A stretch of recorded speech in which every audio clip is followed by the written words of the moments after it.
Hello friends, आज मैं आपके लिए ऐसी वीडियो लेकर आई हूँ जो आपका जीने का नजरिया बदल देंगी। ये कहानी परिंदों पर आधारित है। वीडियो शुरू करने से पहले हमारे चैनल द जेड स्टोरी में आपका स्वागत है। बूढ़ी दादी और चिड़िया की कहानी। बहुत समय पहले की बात है। एक जंगल में नदी के किनारे एक बूढ़ी दादी छोटी सी झोपड़ी में रहती थी। उस जंगल में उसका कोई नहीं था।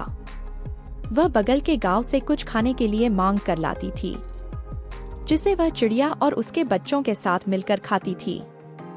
चिड़िया और उसके बच्चे बूढ़ी दादी की झोपड़ी के बगल में पेड़ पर रहते थे। इस प्रकार से उन चिड़ियों को बैठे बैठाए खाने को मिल जाता था, जिसके कारण वे सभी चिड़िया कहीं खाने की खोज में भी नहीं जाती थी और वे आकाश में उड़ान भरना भी भूल चुकी थी। धीरे धीरे दिन बीतते गए। अब बूढ़ी दादी को गांव जाने में परेशानी होने लगी थी, क्योंकि उसके हाथ पैर पहले की तुलना में अब काम नहीं कर रहे थे। लेकिन बूढ़ी दादी हमेशा यही सोचती थी, अगर मैं गांव से खाना लाने नहीं गई तो मेरे सहारे बैठी चिड़िया क्या खाएंगी। एक दिन बूढ़ी दादी ने चिड़िया से बोला, देखो, मेरी उम्र बहुत ज्यादा हो गई है। मेरा कोई भरोसा नहीं है कब मेरे प्राण तन से निकल जाए। तुम लोग कहीं और चले जाओ और अपने बच्चों को दूर आकाश में भी उड़ना सिखाओ, जिससे वे अपने लिए खाने की व्यवस्था कर सके। लेकिन चिड़िया ने उस बूढ़ी दादी की बात नहीं मानी और बोली, आपको छोड़कर हम नहीं जाएंगे, हम आपके साथ ही रहेंगे। अगले दिन सुबह बूढ़ी दादी अपने घर से बाहर नहीं निकली। चिड़िया ने सोचा, क्या हुआ, आज दादी हमारे लिए खाना लेकर नहीं आई। जब चिड़िया ने झोपड़ी में जाके देखा तो बूढ़ी दादी की मृत्यु हो चुकी थी। अब चिड़िया और उसके बच्चे परेशान हो उठे और सोचने लगे कि उनका जीवन कैसे चलेगा। उनके पंख तो ज्यादा ऊंचाई भी नहीं नाप सकते हैं। उस रात चिड़िया और उसके बच्चे भूखे ही सो गए। अगली सुबह चिड़िया ने प्लान बनाया कि हम जंगल के बगल वाले गांव में जाएंगे, जहां पर हमें कुछ खाने को मिल जाएगा। चिड़िया और उसके सभी बच्चों ने एक साथ गांव जाने के लिए उड़ान भरी। लेकिन कुछ दूर उड़ने के बाद उनके बच्चों के अंदर उड़ने की क्षमता खत्म हो चुकी थी, जिसके कारण वे सभी एक पेड़ पर कुछ समय के लिए रुक गए।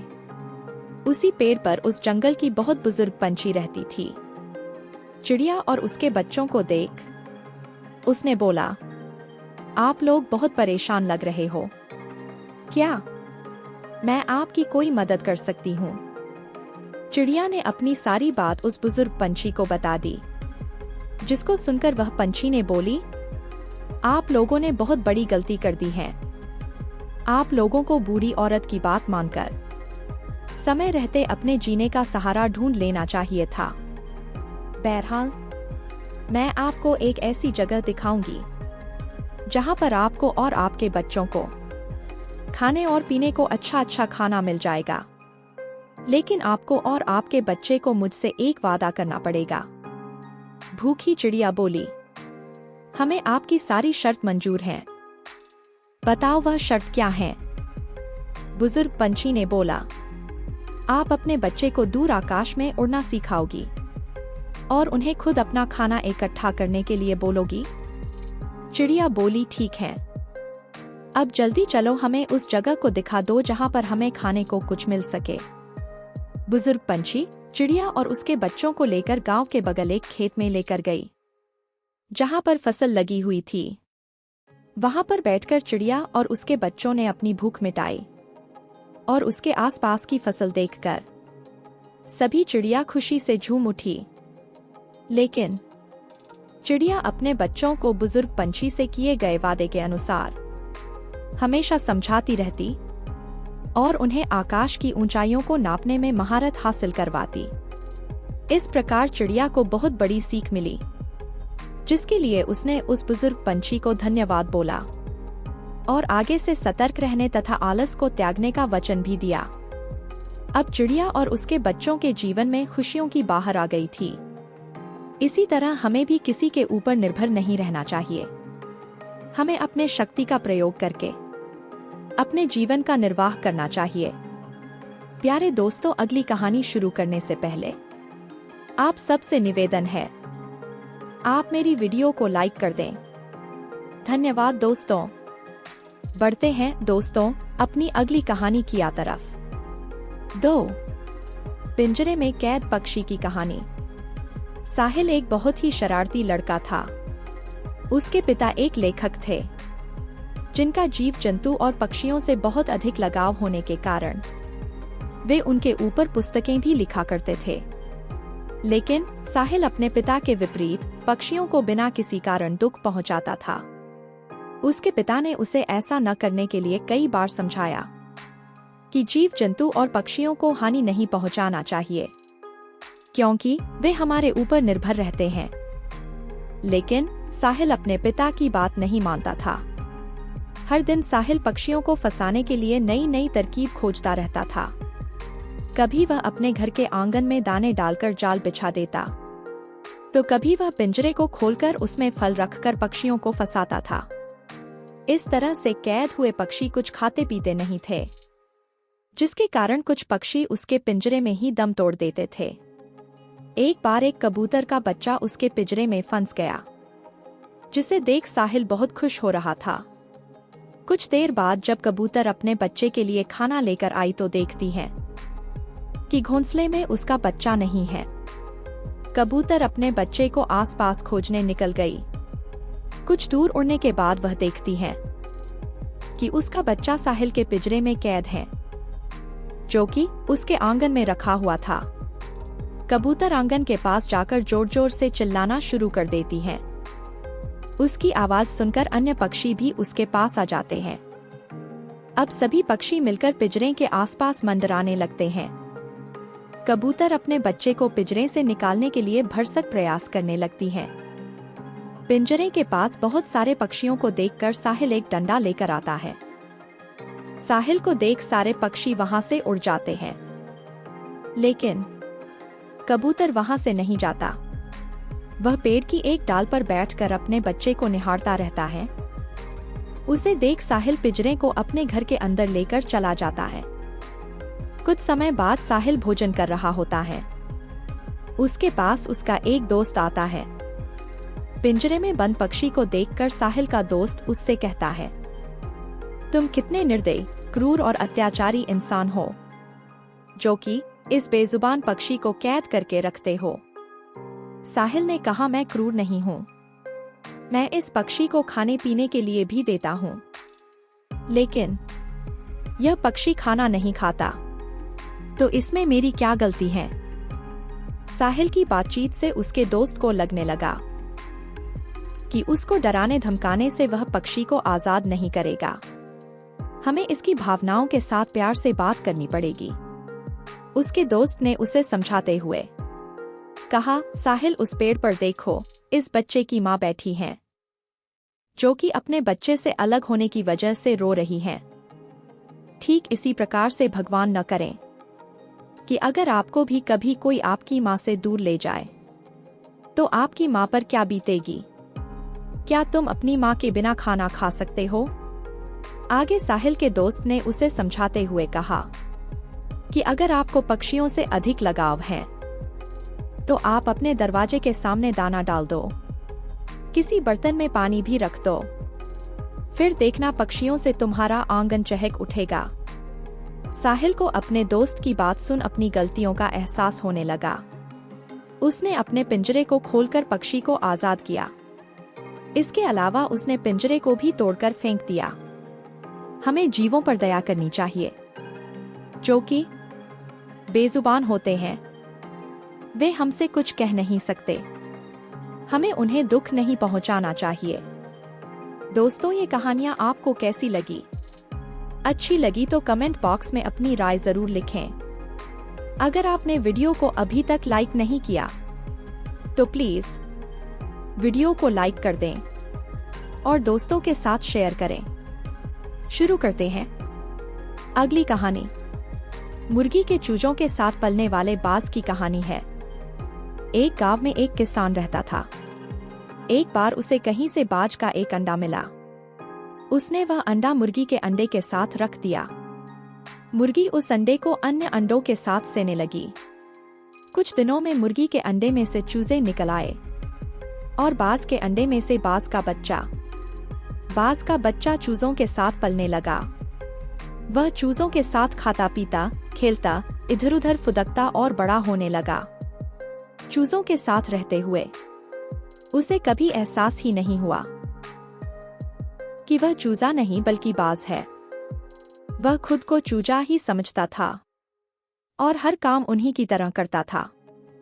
जब उड़ने की बारी आई तो अन्य चूजों की देखा देखी वह भी थोड़ी ही ऊंचाई तक उड़ा और फिर वापस जमीन पर आ गया। उसका भी ऊंचा उड़ने का मन करता, लेकिन जब वह सबको थोड़ी ही ऊंचाई तक उड़ता देखता तो वह भी उतनी ही ऊंचाई तक उड़ता। ज्यादा ऊंचा उड़ने की वह कोशिश ही नहीं करता था। एक दिन उसने ऊंचे आकाश में एक बाज को उड़ते हुए देखा। इतनी ऊंचाई पर उसने किसी पक्षी को पहली बार उड़ते हुए देखा था। उसे बड़ा अचरज हुआ। उसने चूजों से पूछा, वो कौन है भाई जो इतनी ऊंचाई पर उड़ रहा है? चूजे बोले, वो पक्षियों का राजा बाज है। वह आकाश में सबसे ज्यादा ऊंचाई पर उड़ता है। कोई दूसरा पक्षी उसकी बराबरी नहीं कर सकता।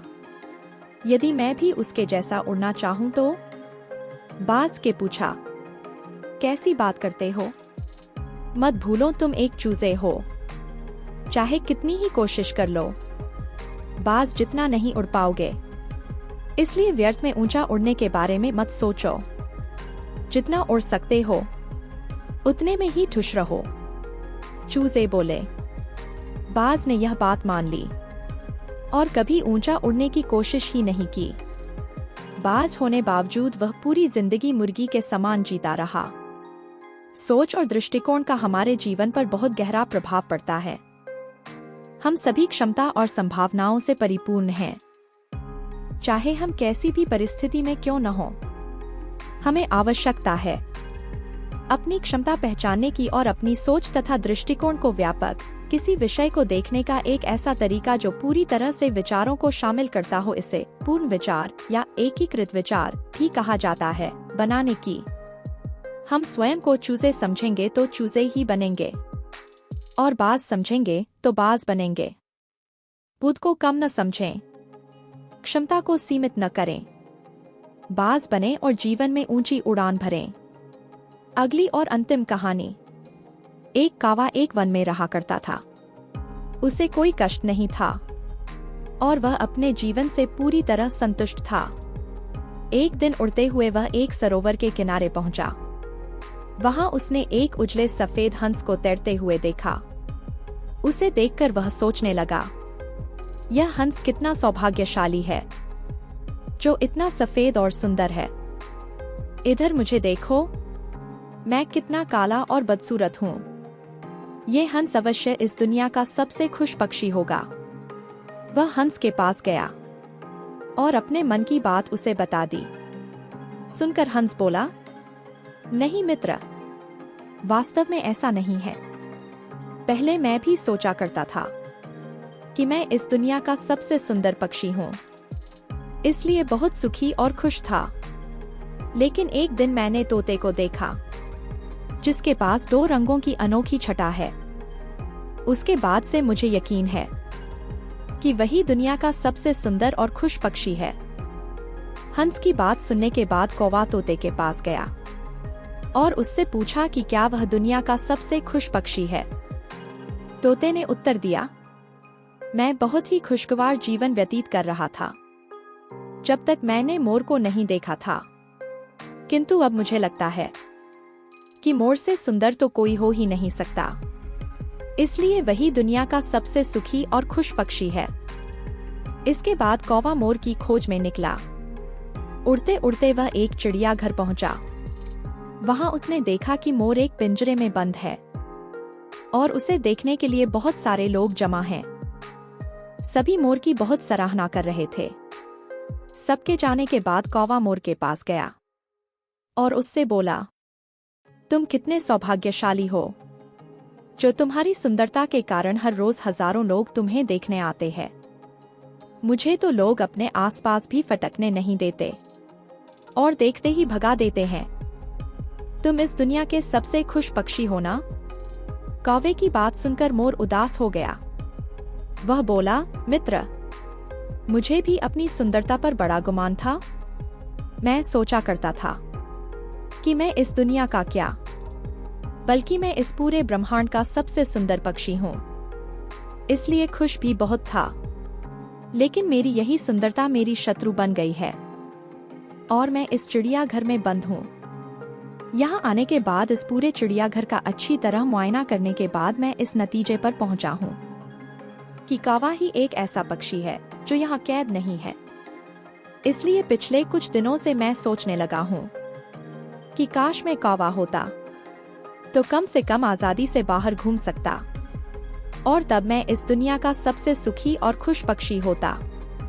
हम हमेशा दूसरों को देखकर व्यर्थ ही स्वयं की तुलना उनसे करने लगते हैं और दुखी हो जाते हैं।